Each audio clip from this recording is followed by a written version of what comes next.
आज का हमारा टॉपिक है भारत के प्रधानमंत्री व मंत्रिपरिषद। हमारा पहला सवाल है, भारत के प्रधानमंत्री की नियुक्ति करने वाला कौन है? तो इसका जवाब हो जाएगा राष्ट्रपति। राष्ट्रपति द्वारा प्रधानमंत्री की नियुक्ति की जाती है। दूसरा है, योजना आयोग का अध्यक्ष कौन व्यक्ति होता है? इसका जवाब है प्रधानमंत्री। तीसरा है, संघीय मंत्रिमंडल की बैठक का सभापति कौन व्यक्ति होता है? इसका जवाब हो जाएगा प्रधानमंत्री। अगला है, प्रधानमंत्री का कार्यकाल है कितने वर्षों का होता है? तो 5 वर्षों का होता है। अगला है, प्रधानमंत्री पद से त्याग पत्र देने वाले भारत के पहले प्रधानमंत्री थे मोरारजी देसाई। अगला है, सबसे अधिक समय तक प्रधानमंत्री रहने वाले कौन थे? तो इसका जवाब है पंडित जवाहरलाल नेहरू।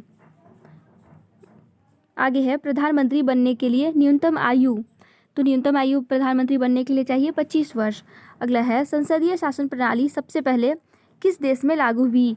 तो संसदीय शासन प्रणाली सबसे पहले ब्रिटेन में लागू हुई और भारत भी ब्रिटेन से ही संसदीय शासन प्रणाली अपने देश में लागू किया। अगला है, भारतीय संविधान के अनुसार तथ्यात्मक संप्रभुता किस व्यक्ति में निहित होती है? तो ये निहित होती है प्रधानमंत्री में। भारत के पहले प्रधानमंत्री कौन थे? तो ये थे पंडित जवाहरलाल नेहरू। कितने प्रधानमंत्रियों की मौत पद पर रहते हुई है?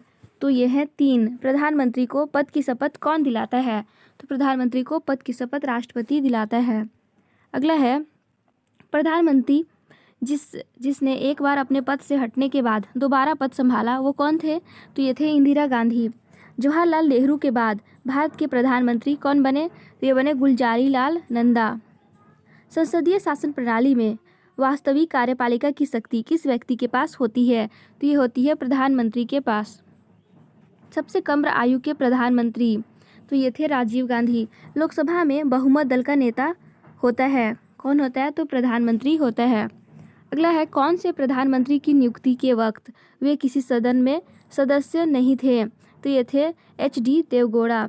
अगला है, वह प्रधानमंत्री जो एक भी दिन संसद नहीं गए, ये थे चौधरी चरण सिंह। अगला है, यथार्थ कार्यपालिका की समस्तता जिसमें निहित होती है वह है मंत्रिपरिषद में। संघीय मंत्रिपरिषद के मंत्री किस लिए उत्तरदायी होते हैं? तो ये उत्तरदायी होते हैं लोकसभा के लिए। किसी भी सदन का सदस्य बने बिना कोई व्यक्ति मंत्री पद पर कितने दिन रह सकता है? तो ये रह सकते हैं 6 माह के लिए।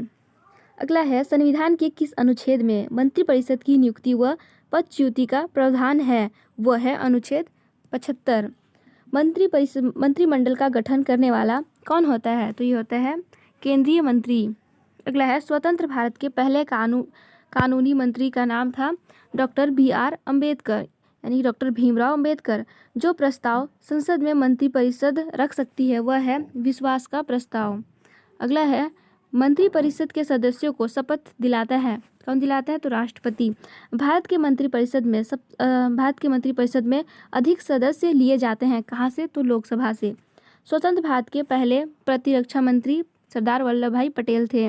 अगला है, स्वतंत्र भारत के पहले वित्त मंत्री कौन थे? तो डॉक्टर जॉन मथाई। अगला है, राज्यसभा का सदस्य मंत्रिपरिषद का सदस्य हो सकता है? इसका जवाब है हाँ।